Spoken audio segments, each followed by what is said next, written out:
weekend with us.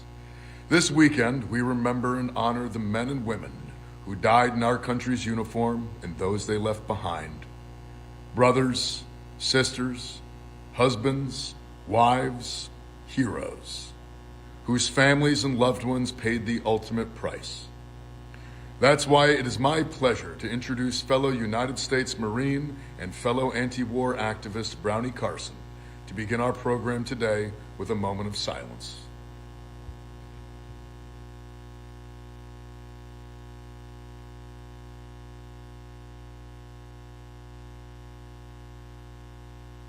Hello, friends, and welcome to this Memorial Day weekend gathering.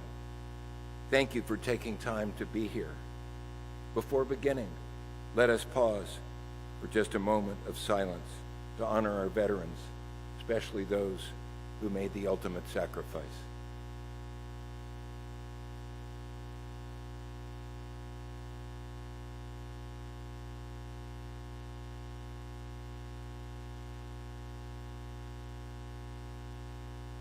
We come together to remember and pay tribute to veterans who have served our country in so many ways and so many places. America has been honoring her veterans this way since May of 1865, when the first observance was held in Charleston, South Carolina, just a month after the end of the Civil War. Memorial Day can be bittersweet for families of veterans. My uncle was killed in the Pacific in February of 1945.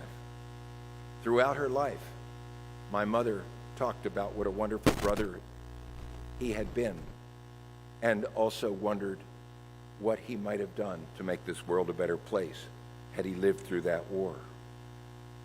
My experience in Vietnam as a young Marine taught me that war is indeed hell.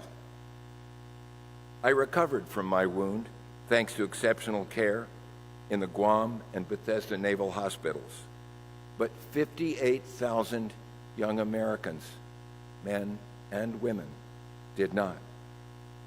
And the casualties among the Vietnamese military and civilians are said to have been between 400,000 and 500,000.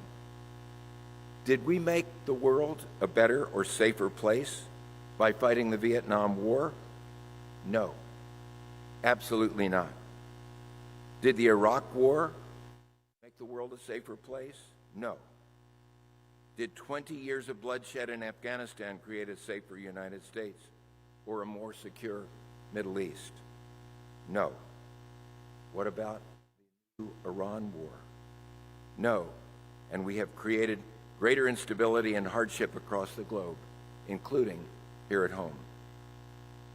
At this moment, Graham Platner speaks clearly and forcefully against these destructive wars of choice and for investing in our children, providing better health care for all, building more affordable housing, and protecting our planet. His deep commitment to a safer and healthier world for veterans and for us all is why we need Graham in the United States Senate.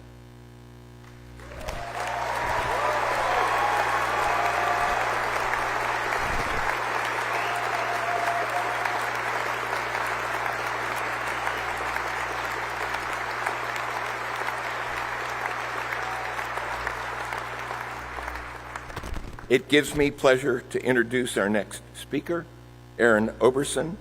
She's a registered nurse and mother from Old Town and the co-president of the Maine State Nurses Association. Thank you very much.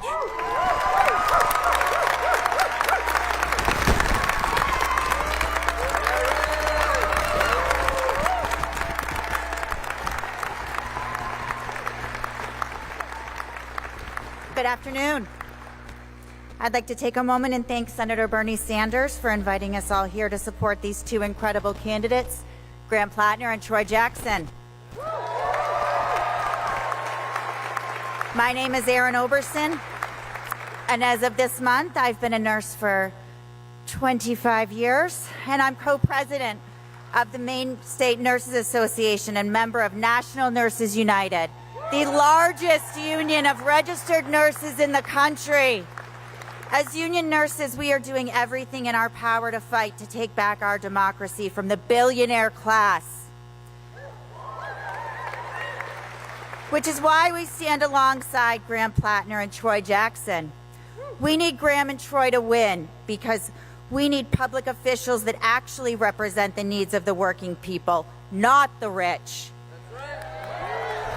For nurses, our main priority is public health and safety.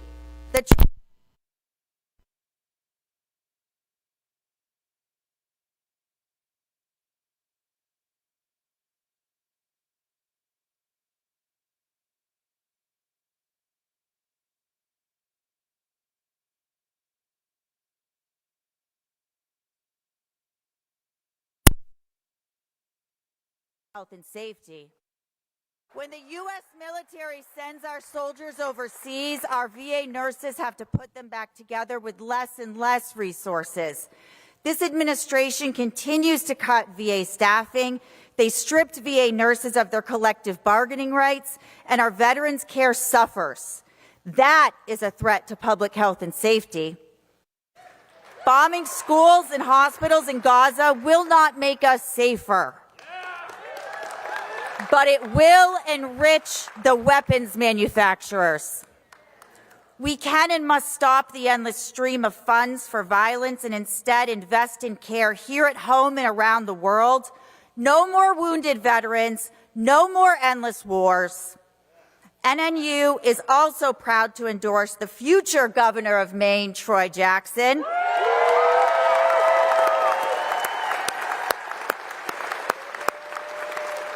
He believes in patients over profits, just like every nurse and healthcare worker here today. Troy Jackson knows working people deserve better here in Maine. He's on our side, fighting against the growing influence of private equity in the healthcare industry. That is what health and safety looks like. Troy stood by our nurses and fought for our right to unionize from Fort Kent to Portland and the need to pass legislation to finally establish safe nurse-to-patient ratios in all Maine hospitals. That is what health and safety looks like.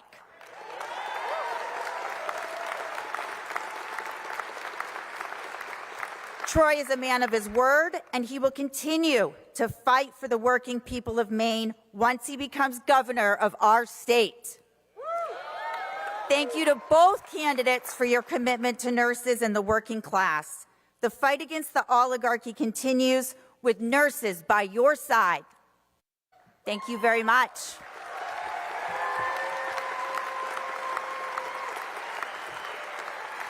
I'd like to welcome to the stage Spencer Toth, and he's the field organizer for Graham's campaign. Thank you. How's it going? Awesome. My name is Spencer. I am the field director on Graham Platner's campaign. I am from Bangor. Hi, Mom. And I just have one quick question for everyone. Susan Collins has been my senator my entire life. Who here is ready to change that? Let's go.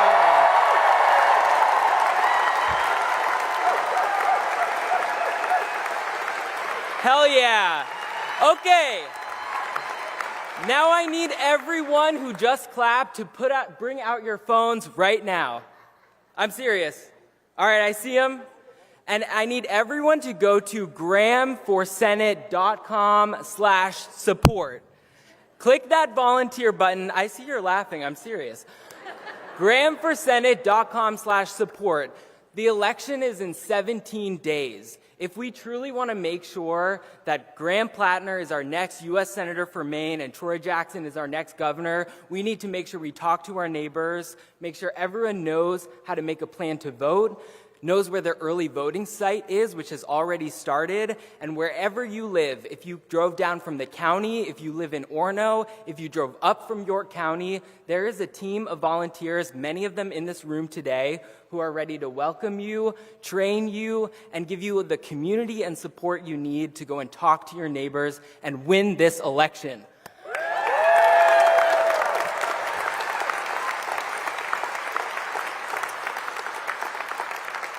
Next up, I am so happy to bring to the stage Troy Jackson.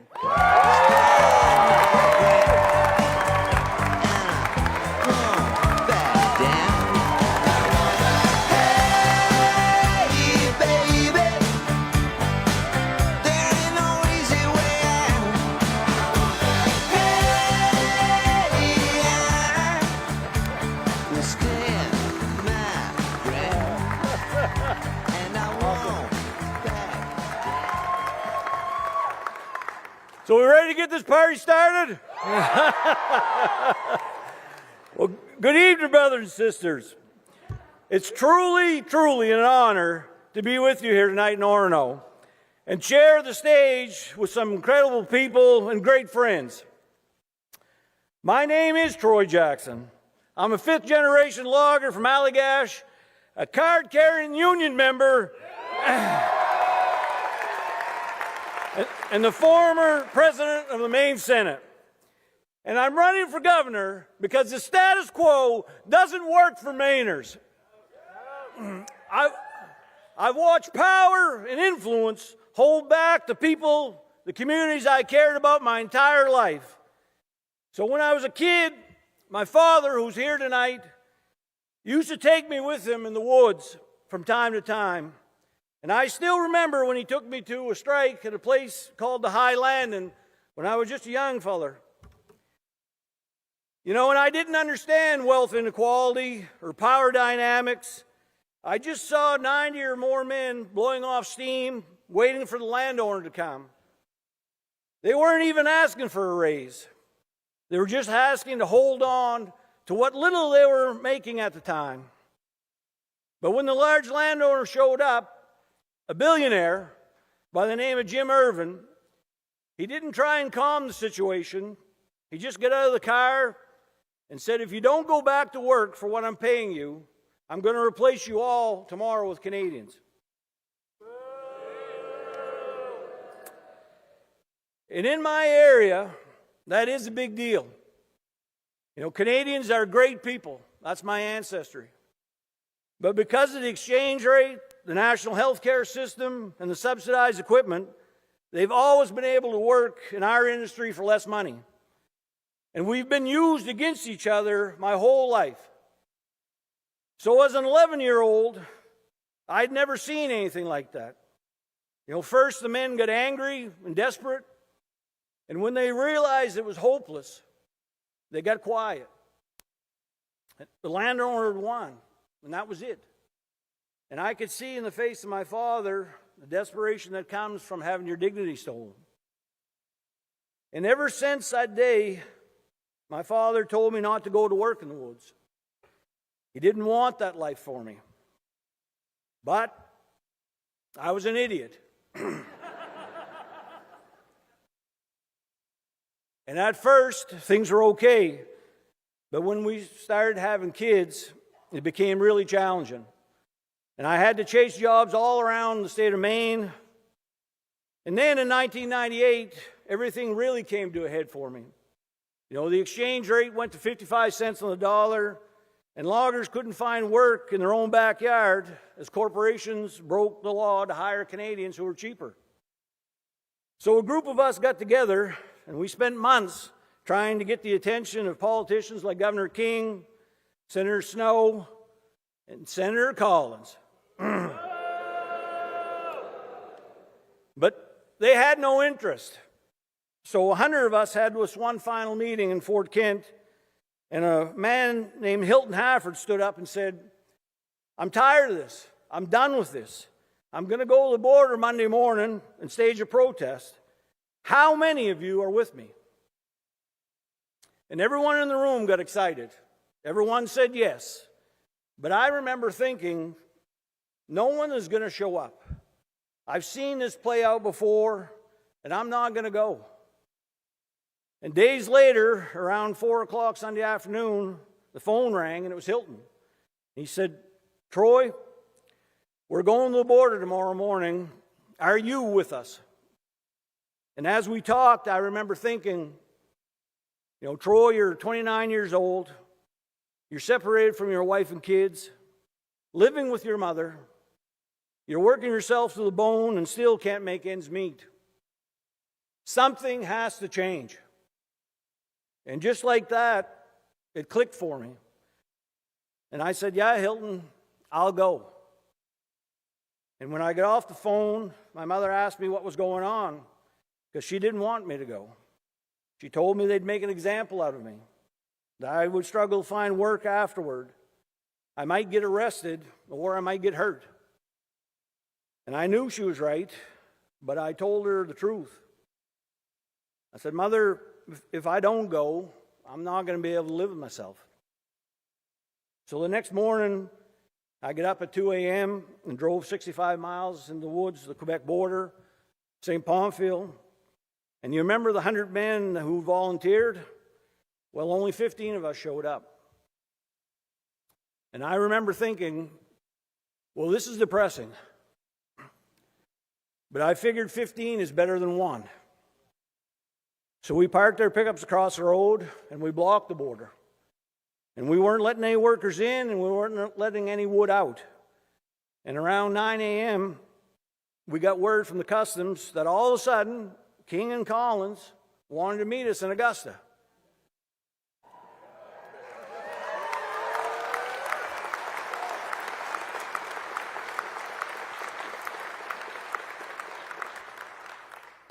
And we said no.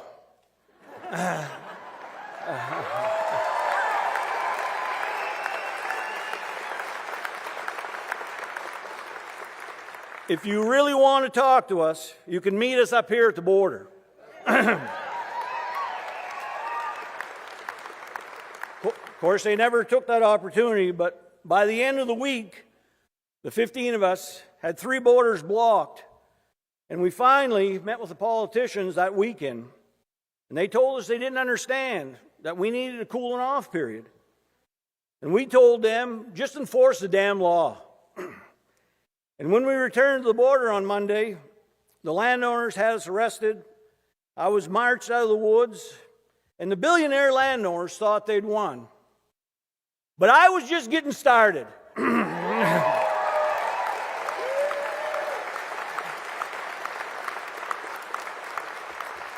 Because my whole reality changed there. Because growing up, I thought the government would work for people who play by the rules. But government only works for people with power and influence, the people that write the biggest checks. So I ran for office to change that. And I won.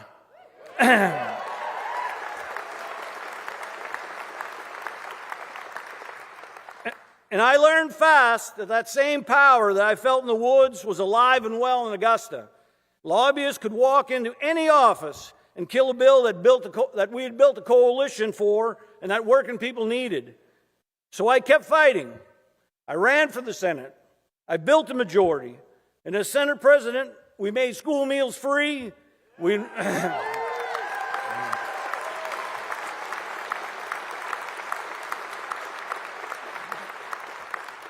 invested in child care, housing, and health care.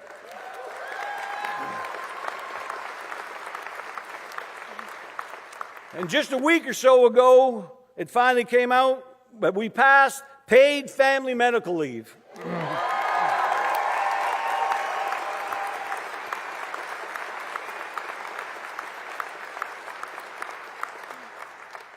But whenever my bills threatened the status quo, they were vetoed.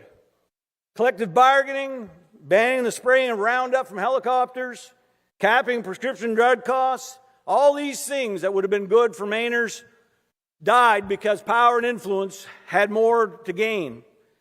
I hold the record, one that I'm not super proud of, but 100 bills vetoed in the state of Maine.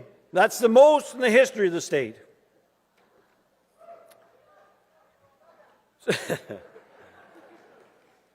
And that's where we are. Power and influence think that they can stop progress. They think that they can hold us down, but they can't.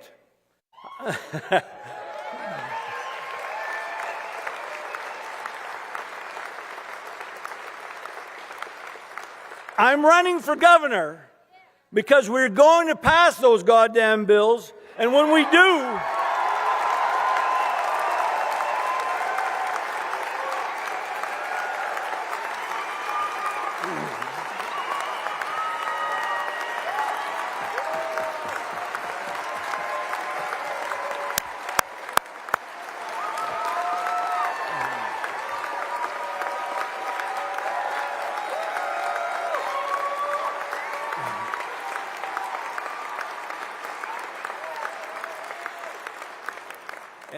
And here's the other thing.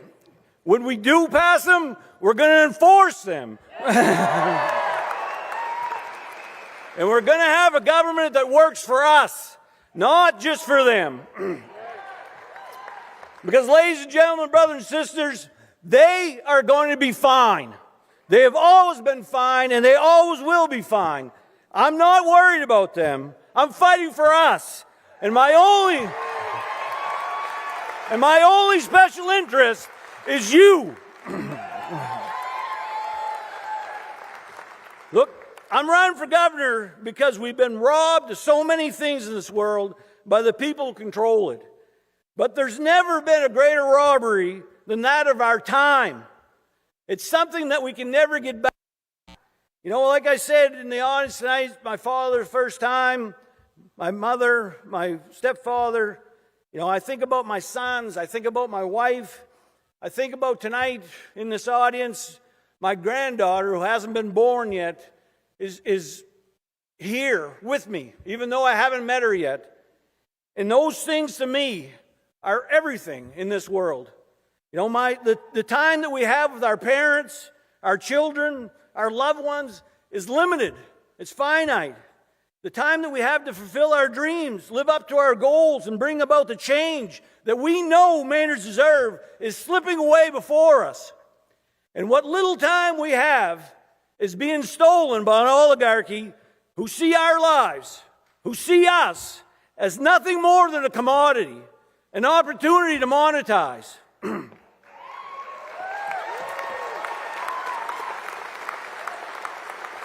And I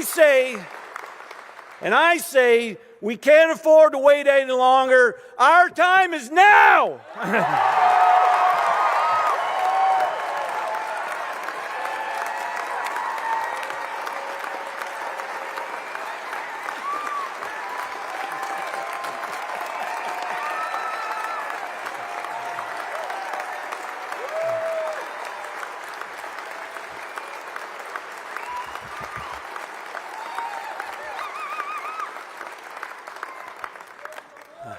So here we are.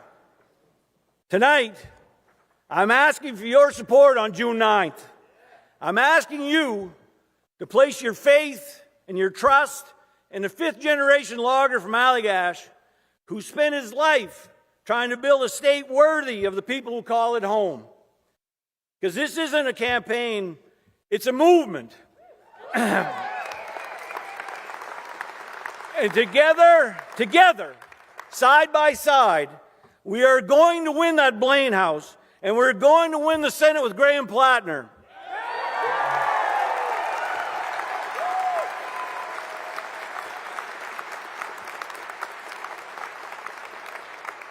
Right here in Maine, we're going to remind the Democratic Party that this is the party of the working class, and you damn well better stand up and fight for it.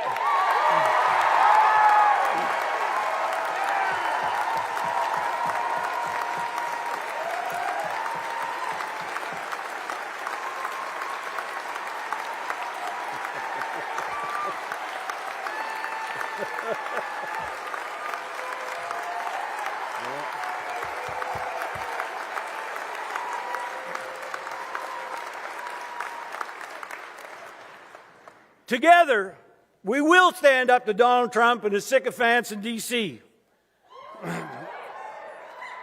We will fight back against corruption, power, and greed. And most importantly, we will take back our time and we will take back our lives.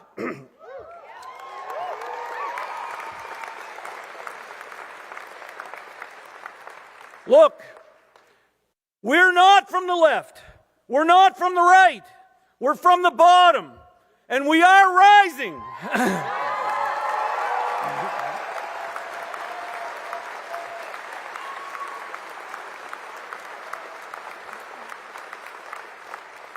My whole life I've waited for this. We are rising finally. And we're going to win these races. And we're going to change the world when we do.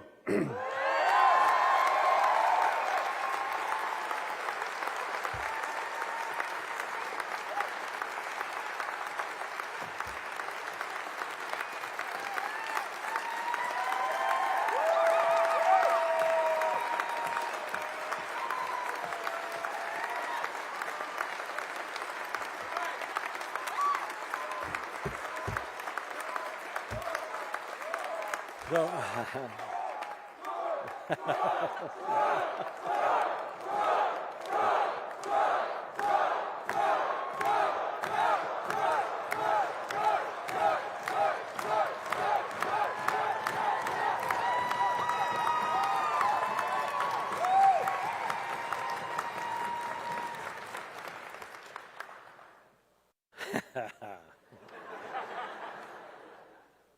solidarity is not just a word, it's a lifestyle.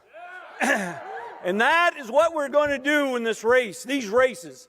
We are going to band together and fight for ourselves because we matter. We deserve it. And I can't thank you anymore with what's in my heart because I can't appreciate what all of you are doing to make this race happen. We are going to win and we're going to change the world. Thank you, everybody.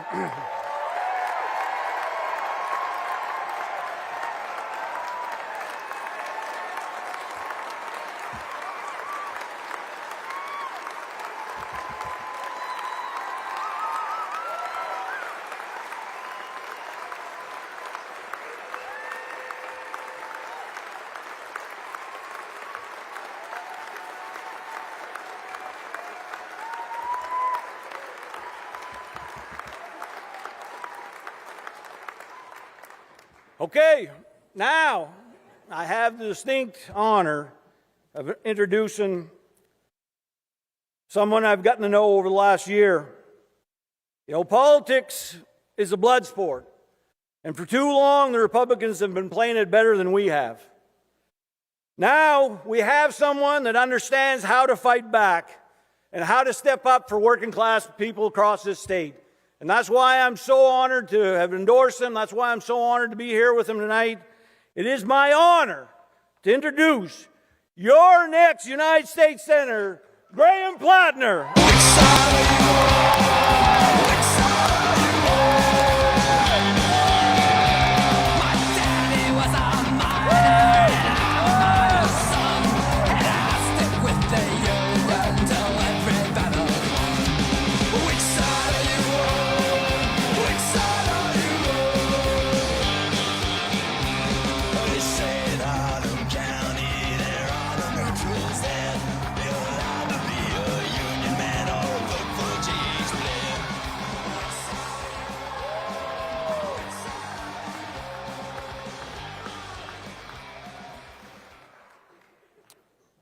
Well, good evening, Orno.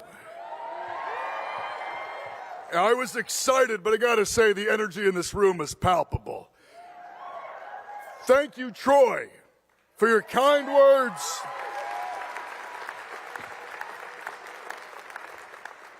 For your years of service to the state of Maine.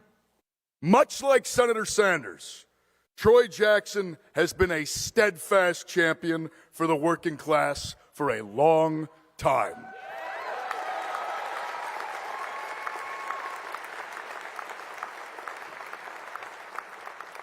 When far too many a politician's affinity for working people could be swayed by political winds, when their dedication to standing up for us down here in the real world wavered with polling data or campaign contributions, Troy Jackson stood firm.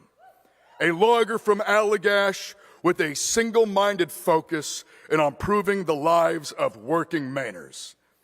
That is why I was proud to rank Troy #1 for governor, along with Shenna Bellows and Hannah Pingree. Thank you, Troy Jackson.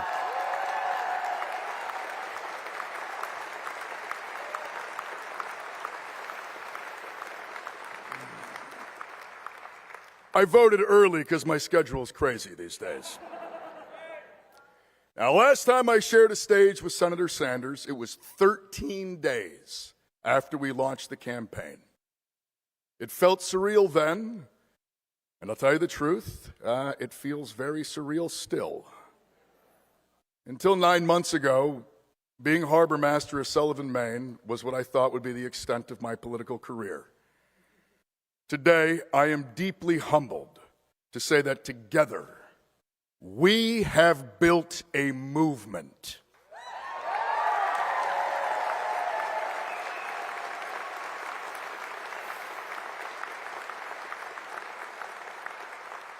That is not a testament to me. It is a testament to this country, to this state, and to you. Thank you.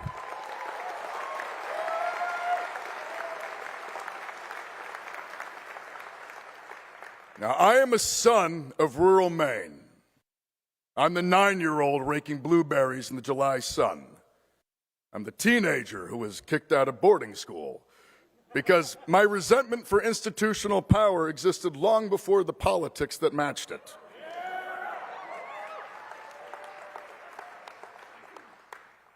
I'm the 21-year-old in Ramadi, serving my country next to my fellow Marines. And I'm the young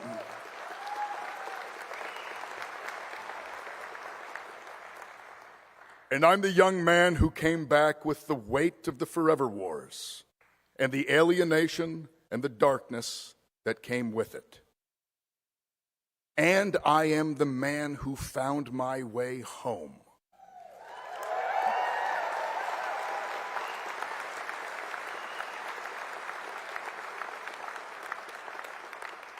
Found my way to making a living on the sea, found my way to community, and found my way to love.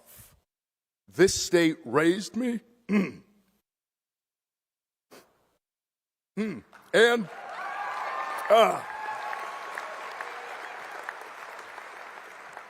this state raised me, and this state saved me.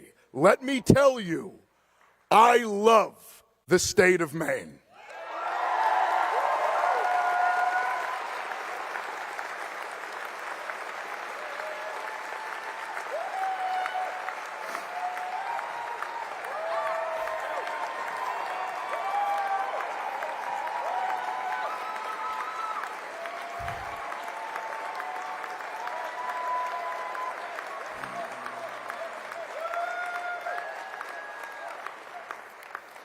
Now, Senator Sanders asked a question during his 2020 presidential campaign. Are you willing to fight for someone you don't know as much as you are willing to fight for yourself? If this campaign has been any indication, the answer here in Maine is a resounding yes.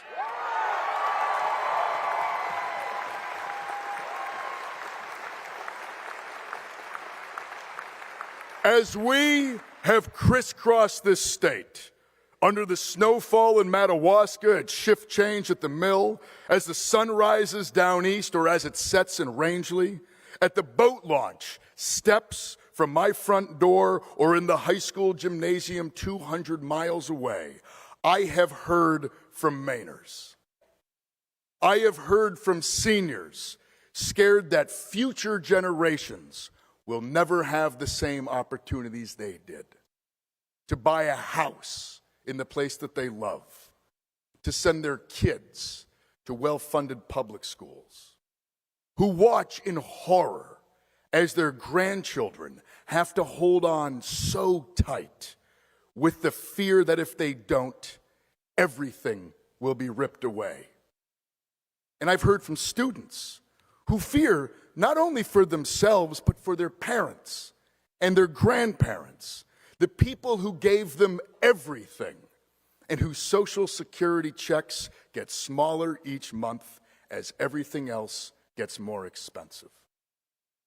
I've heard from fishermen who, with all the challenges they are facing, are also concerned about how tariffs are impacting their neighbors who are contractors, or from loggers who fear for the nurses and the teachers in their communities because they never seem to be paid what we all know they are worth.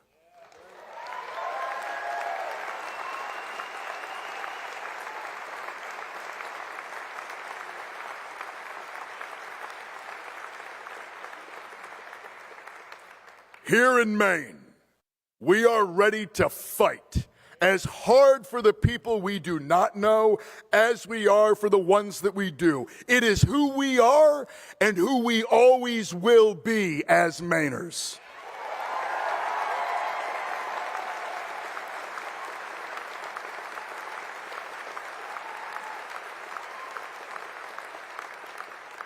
This movement, our movement, is not divided by age or class or gender or race. It is not divided by where in Maine we live or even how long we've been here. This is a movement of Maine, by Maine, for Maine, to take back what is ours.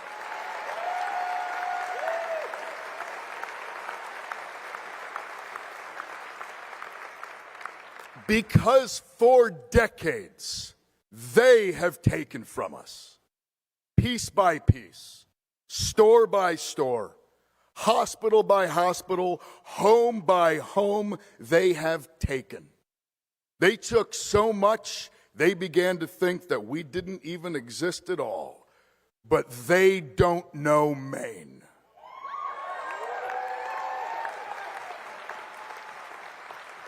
They don't know the power that we have here. And we are taking back what is ours. We are taking it back from the corporations that seek profit no matter the cost, from the billionaires for whom greed is the point, and from corrupt politicians like Susan Collins.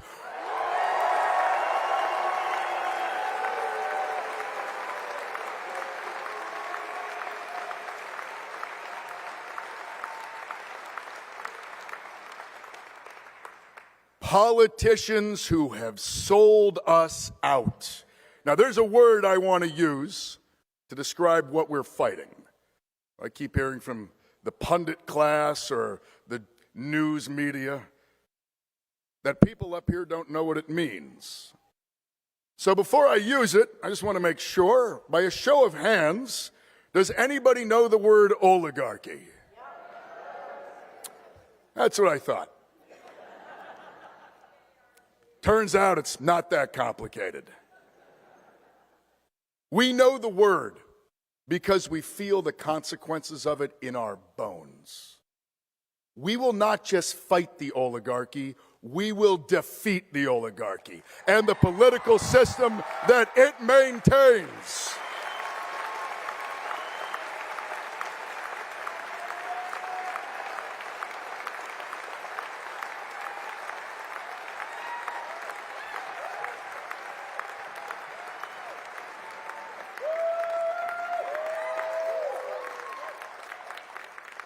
We will defeat the political system that it maintains, the politics of Susan Collins, a politics that turns politicians into millionaires, but tells you to be grateful for crumbs. It is a lie. It is a lie intended to serve the billionaire class. It is the lie we are told that we have to choose between clean water or health care. It is the lie that there is always money for forever wars, but never money for our schools.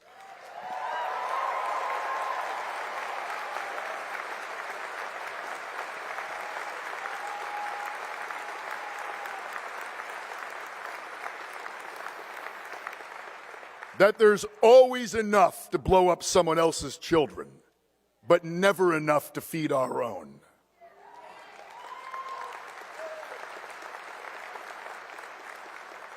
It is a lie that we have to look on helplessly as our hospitals close, while health insurance CEOs and billionaires line their pockets with our blood, sweat, and tears.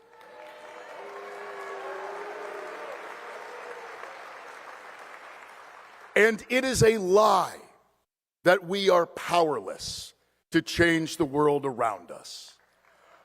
I am running because I refuse to let their lies dictate our reality any longer, because it is time for change.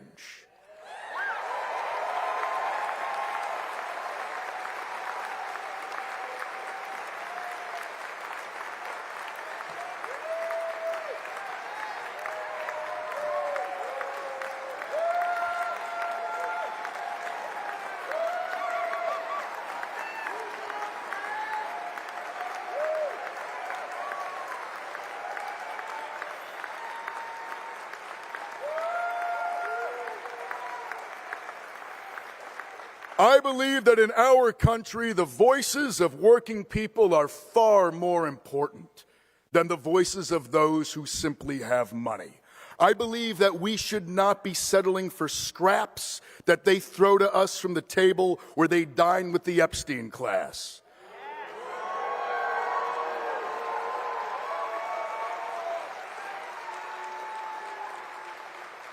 I don't think that a CEO should have more power than a union member. I don't think that private equity deserves more time with a senator than someone who works 2 jobs just to get by.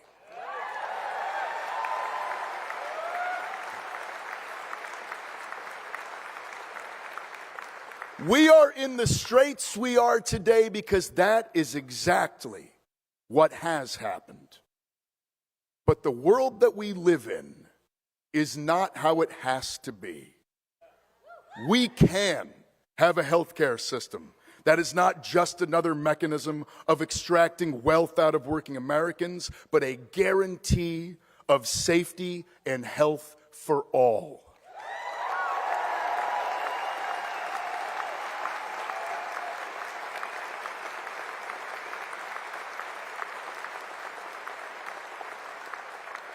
Major life events like buying a home or getting a college education can be points of joy and pride instead of a relegation to a lifetime of debt.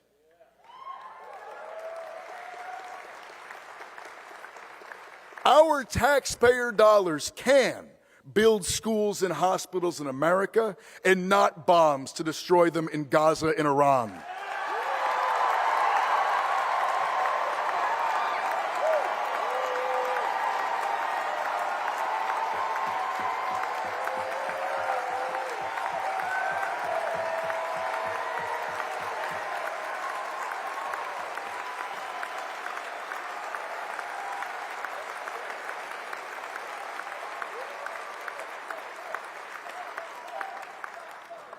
We can take back the wealth that belongs to us, that has been stolen by corrupt politicians and the corporations that bought them.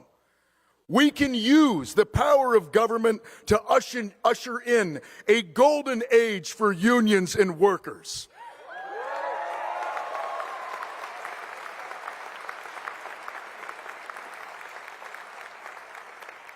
Not just double down on gig work and union busting for the benefit of Wall Street and CEOs. And we can look out for the most vulnerable, for children, for the elderly,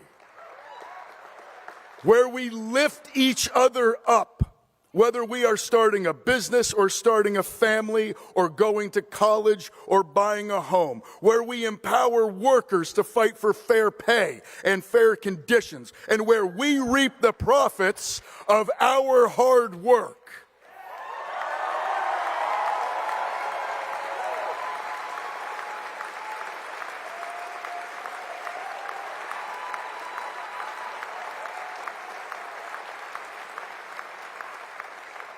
We can have an economy and a government that works for the 99%, not just the 1%.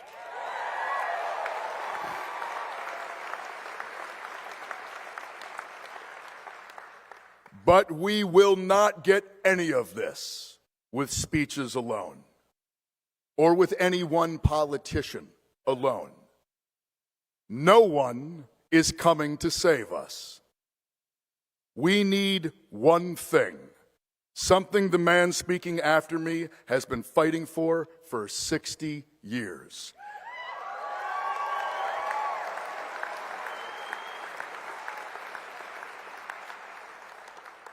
We need a political revolution.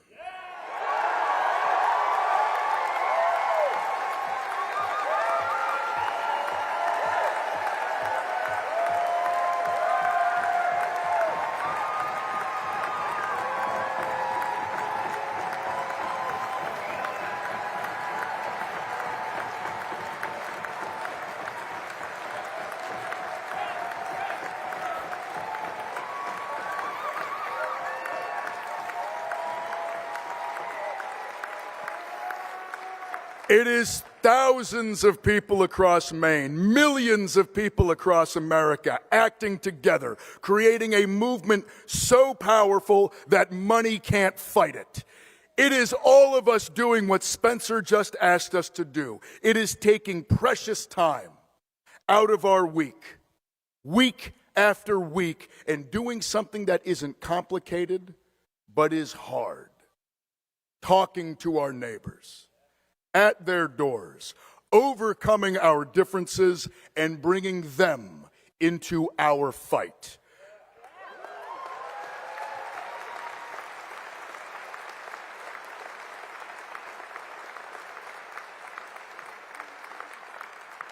Because make no mistake, this is the fight of our lives.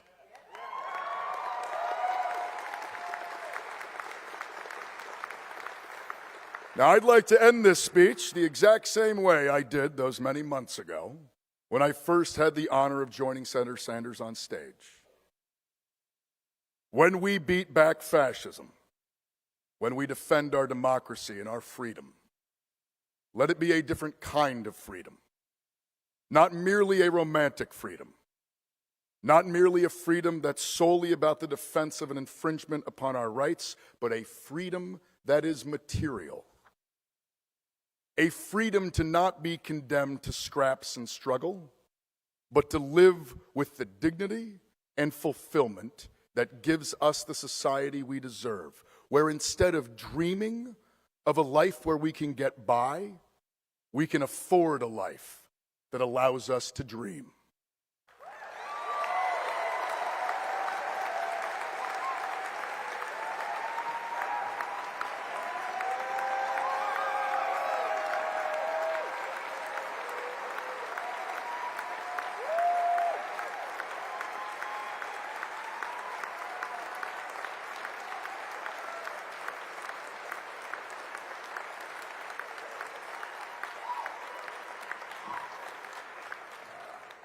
That is the vision.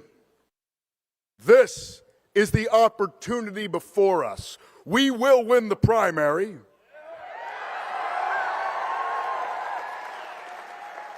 We will win the general.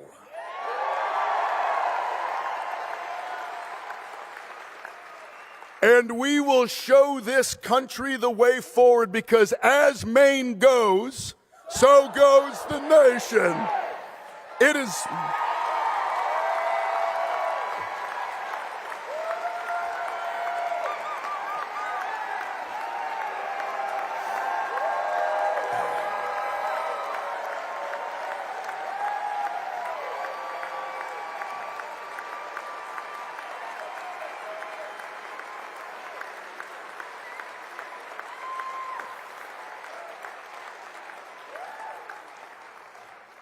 And now, it is my absolute honor to welcome to the stage a man who needs no introduction, Senator Bernie Sanders.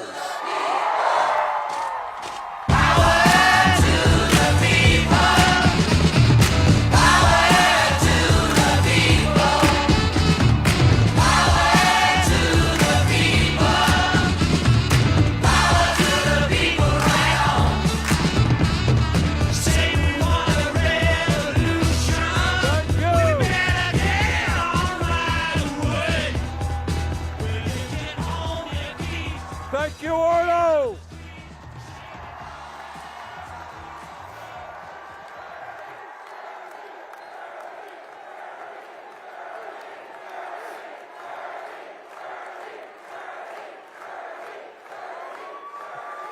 Thank you.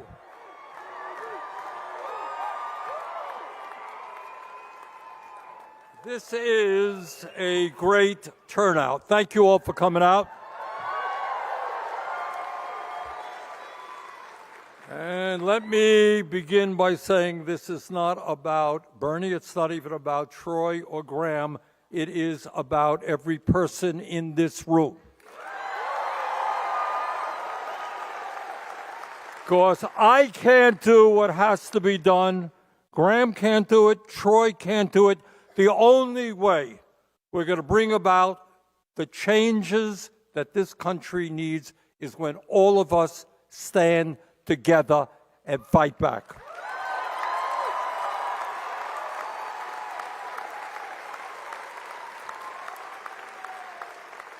And before I begin, let me thank Chris Ross for the music, Brownie Carson for his service to our country and his wonderful words, Erin Oberson with the nurses who do some of the most important work in this country,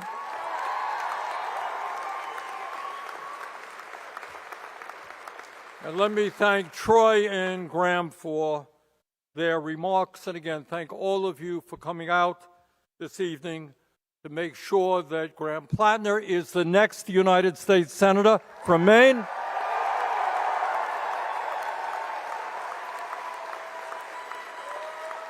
And Troy Jackson is your next governor.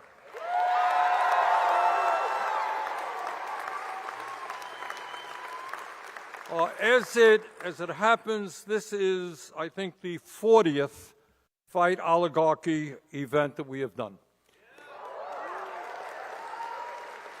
We have held events from California to Maine, from Michigan down to Texas, and a whole lot of states in between. And at these rallies, we have had up to now many hundreds of thousands of people collectively coming out. They are progressives, they are Democrats, they are independents, they are Republicans. And I am happy to report to you, having been all over this country, that the American people are united. We are standing in opposition to oligarchy.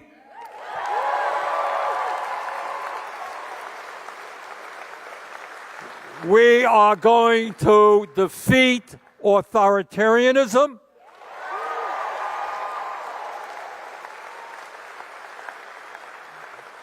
We will not accept the unprecedented level of kleptocracy and corruption in the White House.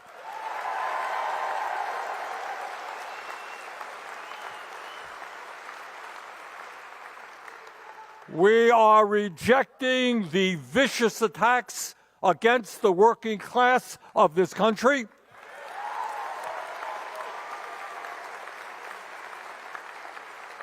And we sure as hell do not want U.S. support for endless and horrible wars in Gaza, Iran, Lebanon, and any place else.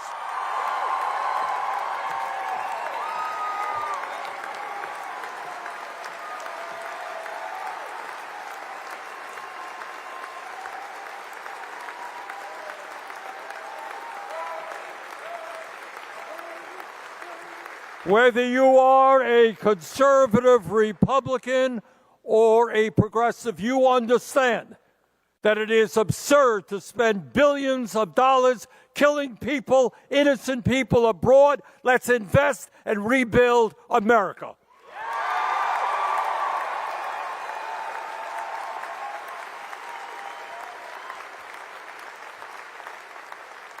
Now, what I want to do this evening is kind of do what most members of Congress do not do, and that is tell you the truth. And there is, when we talk about the truth, there is a lot of very bad and frightening news, but there's also some very good news, and I want to go over both. The bad news, and it's important that we understand it because you're not going to see this in corporate media, you're not going to see it when you turn on the TV tonight. You're not going to hear it in the halls of Congress. The bad news is that never before in American history, never, have so few people held so much wealth and, even more importantly, so much power.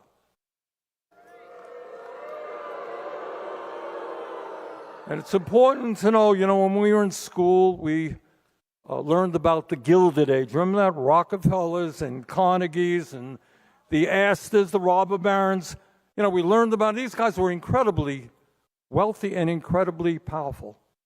Nothing compared to what exists today. Today in America, and again, you don't see this on TV, corporate media doesn't talk about it. Today in America, the top 1% now owns more wealth than the bottom 93%. Even more insane, the richest guy in the world, Mr. Musk, now owns more wealth than the bottom 53% of American households. You got that? I want you to. It's important to understand the insanity and the brokenness of this current economy when one person, who's, by the way, going to get even richer, I think, in the next couple of weeks or months, owns more wealth than the bottom 53% of American households. And we have now CEOs, you know, it's always, if you're a worker, you always know the guy on top makes more money than the worker does. Nothing new about that. But right now, in an unprecedented way, you have CEOs making 350 times what the average employee earns. And the gap between the very, very rich and everybody else is growing wider. Last year alone, after receiving the largest tax break in history from Mr. Trump, 938 billionaires became $1.5 trillion richer.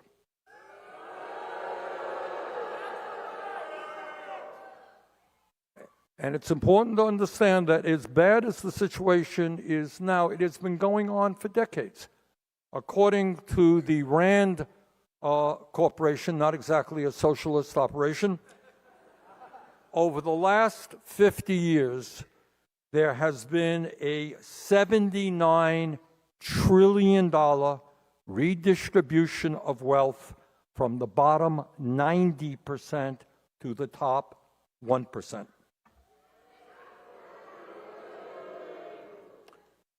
But it's not just income and wealth inequality.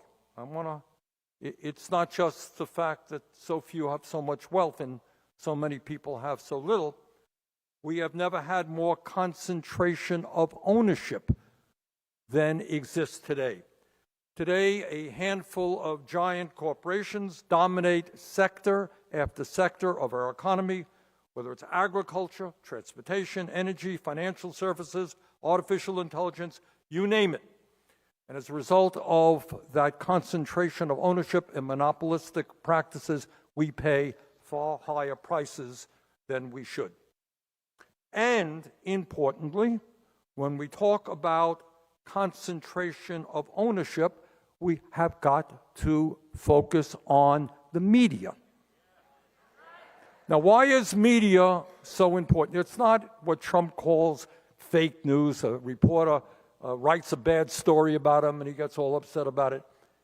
It's more importantly, these are the folks who determine what the issues are that we are thinking about, what we consider to be important or unimportant, what we focus on or what we don't focus on. It is not an accident today that in America, 6 large media conglomerates control about 90% of what the American people see, hear, and read. As I think many of you know, I want you to think about this for a moment. Why is it? Richest guy on earth, Mr. Musk, owns Twitter, now called X. Why is that? Jeff Bezos, one of the wealthiest guys, owns the Washington Post and Twitch. Mark Zuckerberg, one of the handful of wealthiest people, owns Meta, which includes Facebook, Instagram, WhatsApp, Messenger, and Threads. Rupert Murdoch, owns Fox News, the Wall Street Journal, the New York Post. Larry Ellison owns CBS, TikTok, Paramount Pictures, Skydance, MTV, and is on his way to acquiring CNN and Warner Brothers. Point is, their media helps us to determine what we are going to be discussing, what we talk about, what we don't talk about, what we focus on, what we don't focus on. But when you look at the economy and the world we're living in today, it is not just massive income and wealth inequality. It's not just concentration of ownership and the media. It is also something even more important, and that is as a result of the disastrous Citizens United Supreme Court decision. Billionaires are now legally able to spend as much as they want through their so-called super PACs. And by the way, unless I am very mistaken, you're going to see a lot of super PAC money coming in to this state against Graham. And what I want people to know that when you see these ads on TV, citizens for this or citizens for that, always ask yourself one simple question.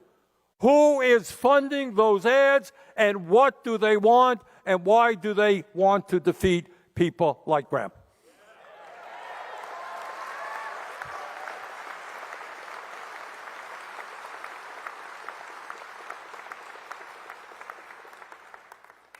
And as a result of all of this super PAC money, people don't know this. Musk himself spent over $270 million to elect Donald Trump as president. And what we're seeing right now in this midterm election are super PACs from the crypto industry, from AI, from APAC, and from other special interests pouring hundreds and hundreds of millions of dollars to make sure that their candidates get elected and those candidates that stand for the working class of this country get defeated. We are going to take them on.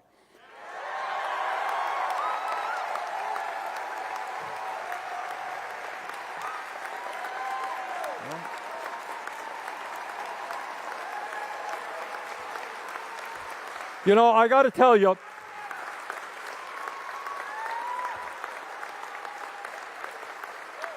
I've got to tell you that coming from a small rural state, your sister state, Vermont,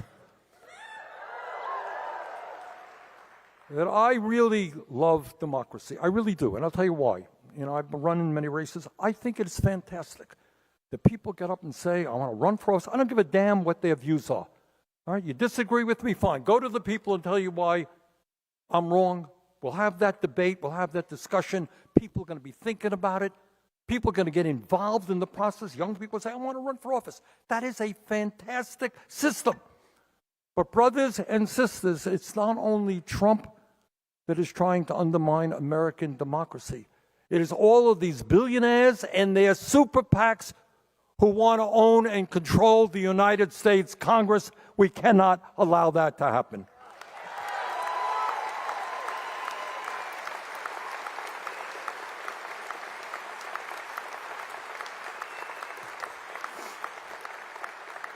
So, the bad news is that the very wealthiest people in this country are becoming much, much wealthier.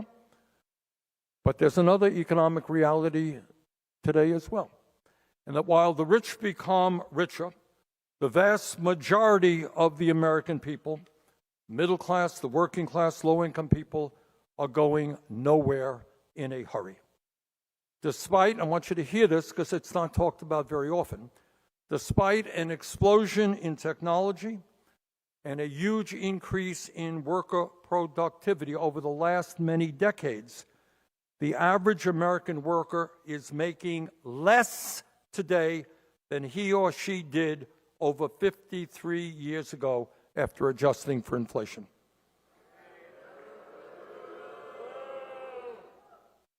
40 or 50 years ago, it was not uncommon that a working class family, and I grew up in a working class family, and during those days, and I say this to the young people, it was possible for a working class family to have one person in the family. In those days, usually the father, working 40 hours a week and earning enough money to pay the bills. How old-fashioned and quaint that seems today. How many working class families do you know where one worker can pay the bills? Not many, not many. So the question that we have got to ask ourselves is, what the hell is going on? You got more technology, more automation, more worker productivity, and working class people are struggling today in a way that we have not seen for a very long time. Today, while the very rich get richer, over 60% of Americans are living paycheck to paycheck. Got it? All right, I grew up in a family, lived paycheck to paycheck. Many of you are living paycheck to paycheck. What does it mean? It means that every day people are living under the extraordinary stress of figuring out how they're going to survive, how they're going to feed their kids, how they're going to pay the rent. Car breaks down, how are you going to fix the car? Your mom gets sick, how are you going to help get a prescription drug? Every day, people all over this country are dealing with that stress. And one of the reasons that in America, which in general has a lower life expectancy than other wealthy countries, we're about 3 years, 4 years lower, for working class people, they are living 6 or 7 years shorter lives than the wealthy. And you know why? What's the word? That's the word.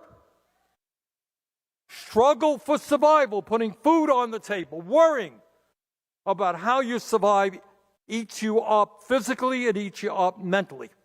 And this has all taken place in the richest country in the history of the world. And let us take a look in the richest country on earth as to how we treat our children. You know, I hear politicians in Washington, they stand in front of the flag, oh, we love America. Well, if you love America, you love the children in America.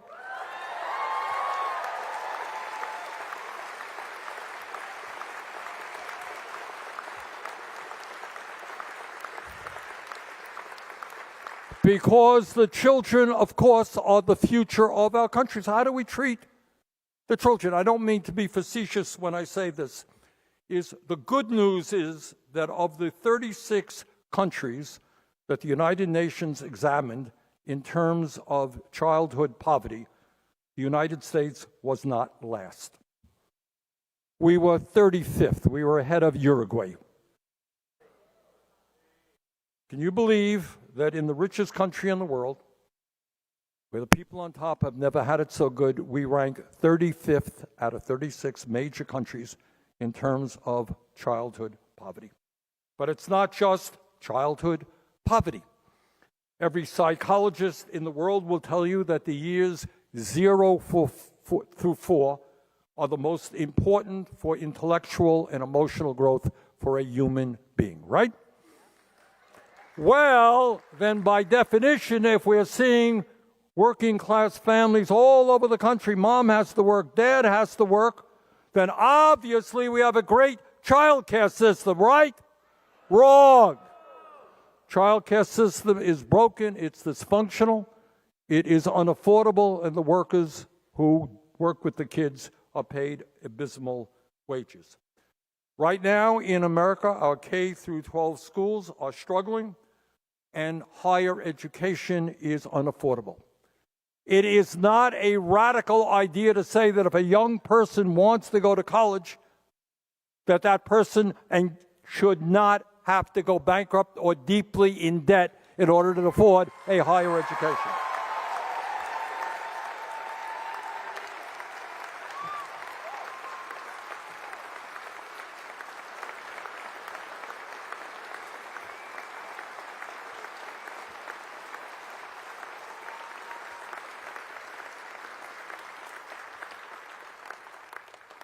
But it's not just, again, as a wealthy nation, how are we treating our children abysmally? What about senior citizens in America? Well, in America today, roughly 1 in 3 older Americans are economically insecure with incomes below 200% of the federal poverty level. In America today, over 20% of seniors are trying to survive on $15,000 or less. And according to the National Council on Aging, older Americans living in poverty die nearly 9 years earlier than their wealthier peers. So what you have is a nation, people on top, never, ever had it so good. I mean, Mr. Bezos owns 14 homes. He has a $50 million wedding. These guys have jewelry worth millions of dollars. And yet, our elderly people are trying to survive on $15,000, $20,000 a year. We have the highest rate of childhood poverty. 60% of our people live in paycheck to paycheck. That's where we are in the economy right now. And let me tell you something, and I want everybody to pay attention to this because we are not focusing on it enough. Artificial intelligence and robotics are going to be the most transformative economic revolution in the history of this country, in the history of the world. Far more significant and fast-moving than the Industrial Revolution, which took people off the farms into factories, and far more significant than the movement that took people off of factories into offices. We are looking at a revolution being led by the same people who have the wealth and the power now. Mr. Musk, Mr. Bezos, Mr. Zuckerberg, Mr. Ellison, and others. They are investing many hundreds of billions of dollars into the development and implementation of AI and robotics. And in one sentence, what is the function of AI and robotics? It is to replace human labor. Jeff Bezos is now securing $100 billion, a fund of $100 billion, to automate factories. You know what that means? It means that all over our country, robots will be replacing human beings in the manufacturing sector. We're looking at a growth in driverless vehicles, which means that truck drivers and cab drivers, Uber drivers, Lyft drivers, etc., will be losing their jobs in the not too immediate future. So what we have got to do is, in my view, in terms of AI, we got to say, wait a second. All right? Let's slow it up a bit here.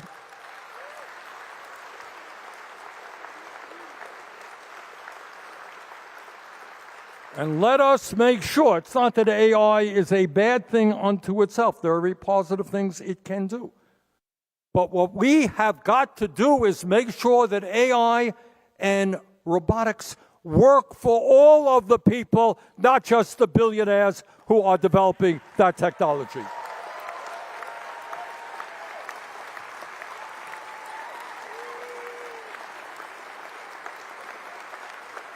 Now,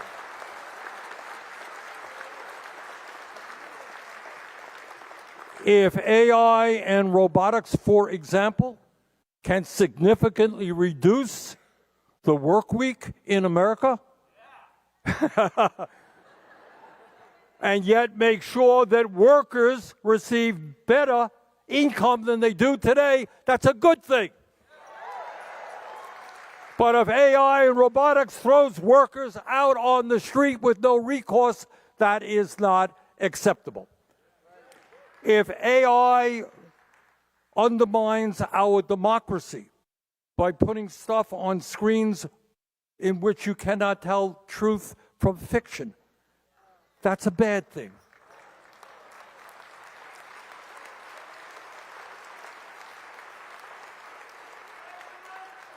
if AI bots, if kids in America develop an emotional relationship with AI bots, I want you to think what that means.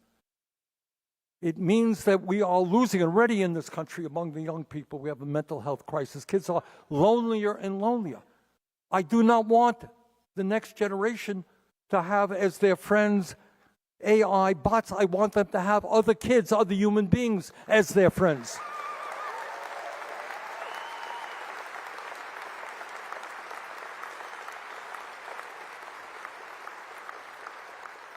So this is a major, major struggle. These guys are in it for the money.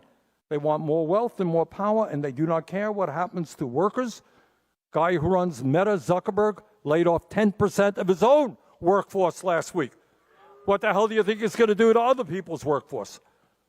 All right, so it's an issue we got to get our handles on. Now, I've given you some bad news, and it is bad news. We're living in an unprecedentedly dangerous moment in American history, run by a man who is a pathological liar, a narcissist, who is a kleptocrat, who does not believe in our Constitution or the rule of law.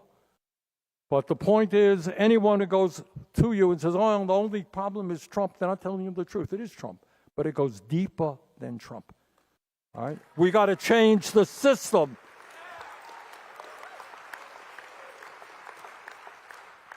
I've given you some bad news. Now it is my joy to give you some good news. And that is, in the past number of years, dozens of progressives, strong progressives standing up, fighting for the working class, fighting against climate change, fighting against oligarchy. They have been winning elections, and right now we have over 100 members of the Progressive Caucus in the United States House of Representatives.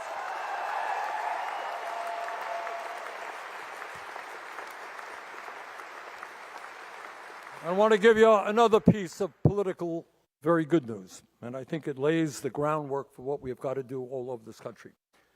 Last year, a young man, his name was Zoran Mamdani.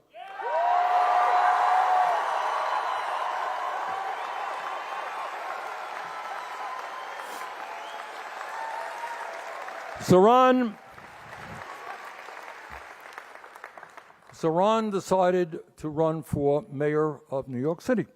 And when he began the campaign, this is the big point that I want to make. I mean, Zoran is a very intelligent guy. He's a great communicator, very good on policy and so forth and so on. But when he began his campaign, he was at 1% in the polls. Got it? And he was taking on, people said, Zoran, you're crazy. How are you going to run for mayor? You're taking on the Democratic establishment. You're taking on the Republican establishment. You're taking on the President of the United States. You're taking on the oligarchs in New York who are very, very wealthy. How the hell are you going to win? But you know what he did? He went out and he developed a grassroots movement of 100,000 volunteers in New York City who knocked on doors, did the political work, and Zoran defeated his opponents badly.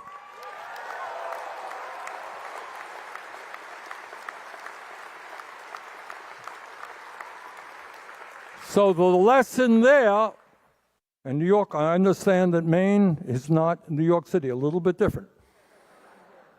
But the lesson is the same. They have the money, we have the people. And if tens of thousands of people in the great state of Maine are out knocking on doors and working for Graham, working for Troy, working for other great candidates, you know what? All the money in the world or the lives in the world will not defeat them.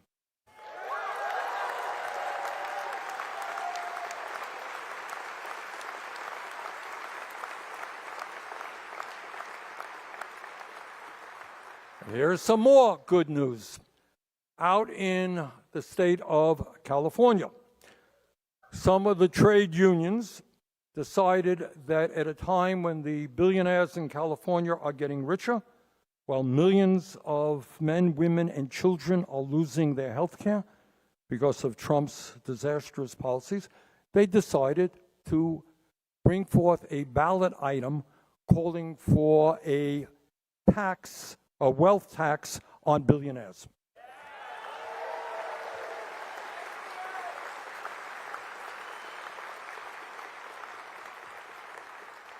And of course, the billionaires there are going crazy because, according to the polling, the wealth tax has significant support.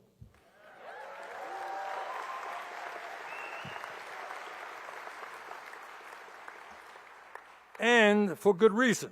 At a time when billionaires are paying an effective tax rate because of a rigged tax system lower than a truck driver or a nurse, we must demand that the 1% and large profitable corporations start paying their fair share of taxes.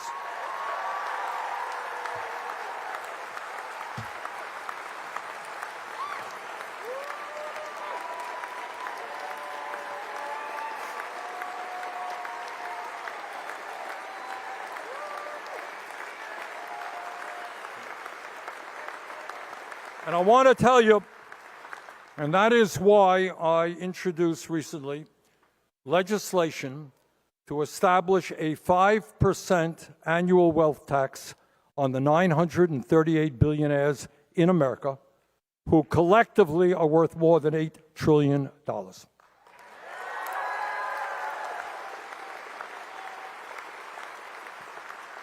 And I want to, just to give you an example of how insane the level of inequality is in America, I want to tell you what this legislation would accomplish. This is a 5% tax on fewer than 1,000 billionaires on their wealth. This is what it would do. If this legislation were to pass, in its first year, it would provide every man, woman, and child in a household less than 150,000, it's the vast majority of households, with a $3,000 direct payment. Got it? Family of four, $12,000. This legislation and the money it would bring in would tackle the housing crisis by being able to have the resources to build 7 million units of low-income and affordable housing.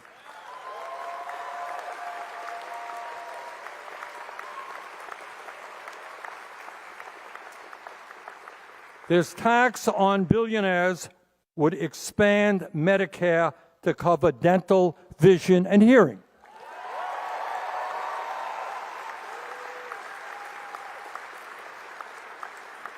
It would guarantee universal, affordable child care.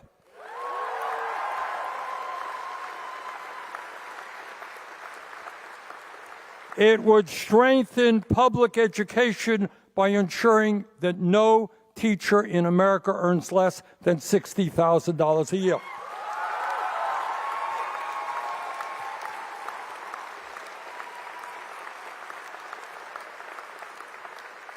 It would end the crisis we now experience in home health care so that seniors and people with disabilities could live with dignity in their own homes. And it would restore health care to the 15 million Americans who are losing it because of Trump's quote-unquote big, beautiful bill.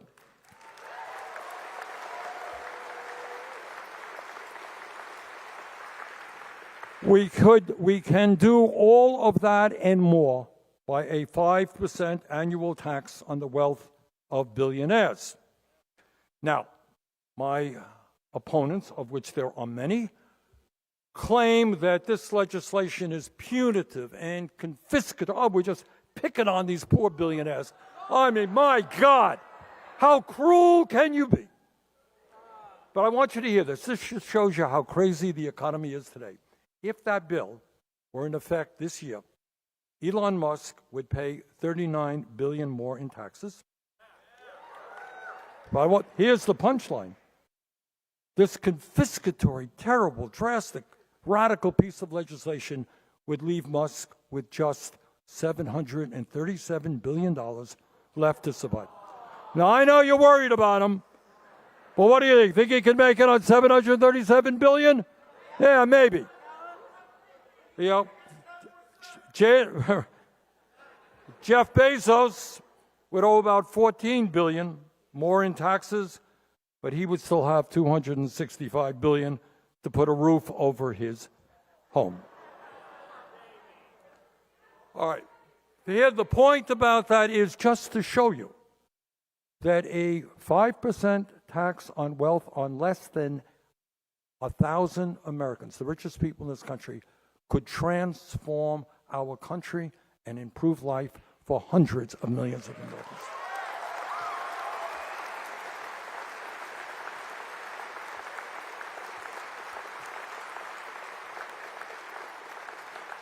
And I think both Graham and Troy in their remarks made a very important point. And that is the big money interests, the people who control this country, want you to believe that you are powerless. They want you to think small. They want you to believe in austerity. Just, we can't do anything.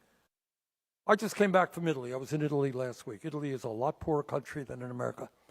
And you know what?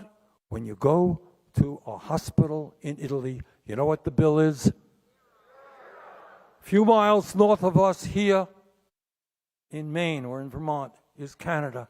You spend 2 months in the hospital in Canada. You know what the bill is?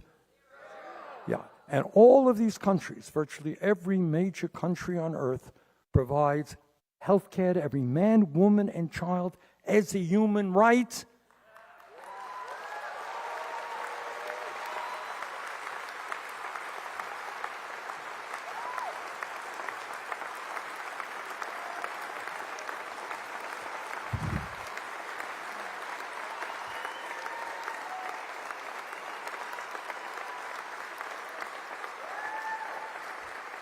And here is the kicker.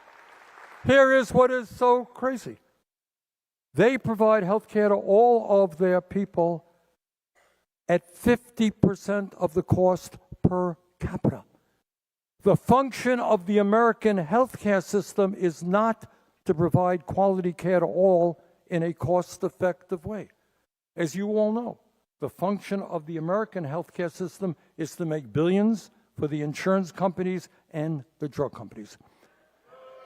And that is why when candidates come around and they talk, oh, we're so concerned about health care, we want to do this, we want to do that, ask them one simple question. Do they have the guts to take on the insurance companies and the drug companies and fight for a Medicare for all single-payer system?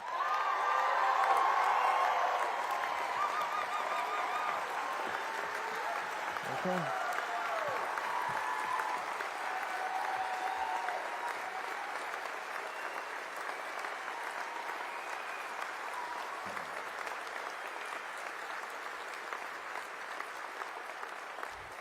In the richest country on earth, so many of our seniors should not be struggling to afford health care or prescription drugs or housing.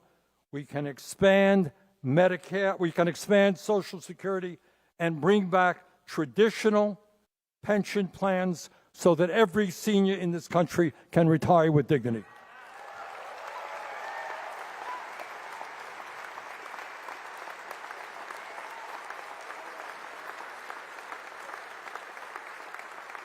In America, no worker should be working 40 hours a week and living in poverty. We can and should raise the minimum wage to a living wage. And guarantee that every worker who wants to join a union will be able to do so without illegal action on the part of their employer.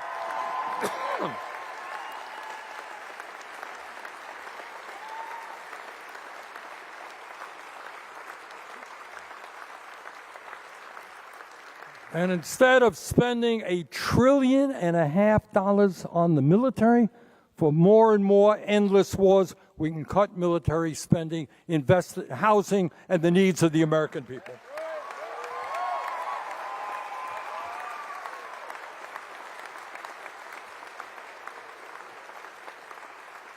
So our job is not just to take Trump on every single day, which we must, and progressives are leading that fight.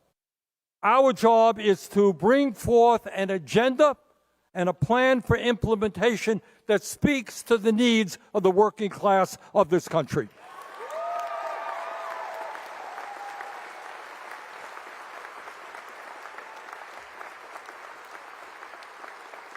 The time is long gone for establishment politics and nibbling around the edges of policy.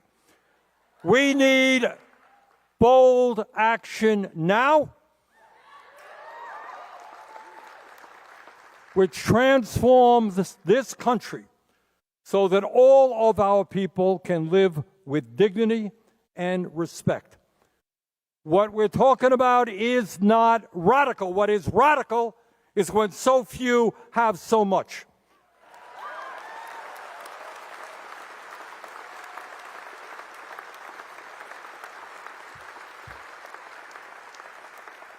What is radical is when billionaires control our political system. It is not radical to say that we should not have the highest rate of childhood poverty of almost any nation, and that so many of our seniors should live in economic despair.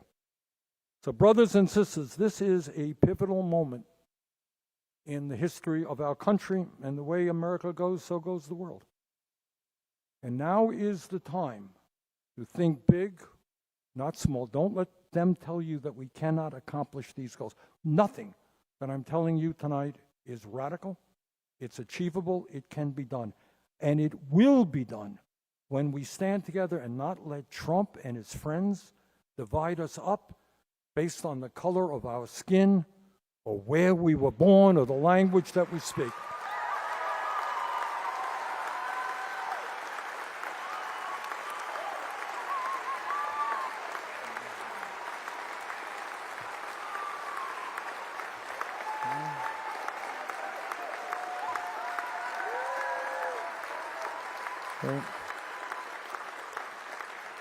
That is the playbook of the demagogues. You all know that.